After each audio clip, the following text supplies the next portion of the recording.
ব্যথা কমানো ঘরোয়া উপায় কি? এটা অনেকে করতে হয় যে আমি ওষুধ তো খাচ্ছি স্যার, তারপরে ব্যথা, আমার আর কি কি করা উচিত? হ্যাঁ, ঘরোয়া উপায় হচ্ছে ওই যে বললাম, আপনাকে কিন্তু হাঁটুর উপর চাপ পড়ে, সেই চাপগুলো কমাইতে হবে। চাপ পড়ে কিরকম? আপনার ওজন যদি বেশি হয়, আপনার ওজন কমানোর চেষ্টা করতে হবে। আপনাকে ব্যালেন্স ফুড খেতে হবে, মানে সবজি খাওয়া, ফল খাওয়া, মাছ খাওয়া, ডাল খাওয়া। অতিরিক্ত কার্বোহাইড্রেট খাবেন না, যে ভাত খেলাম অনেক, আলু খেলাম অনেক, চিপস খেলাম, জুস খেলাম, এই খাওয়া দাওয়া কিন্তু কমাইতে হবে।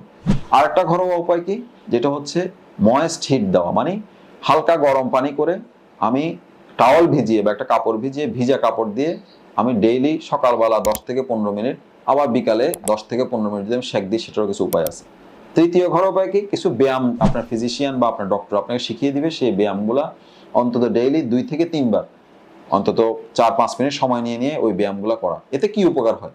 এই ব্যায়ামগুলো যখন আপনি করবেন, তখন আপনার হাঁটুর চারপাশে যে বললাম মাংসপেশি, যে রগ বা টেন্ডন, সেই জিনিসগুলোর কিন্তু শক্তি বাড়ে, স্ট্রেংথ বাড়ে। শক্তি বাড়লে কিন্তু আপনার হাঁটু ব্যথার ক্ষেত্রেও কিন্তু উপকার হয়।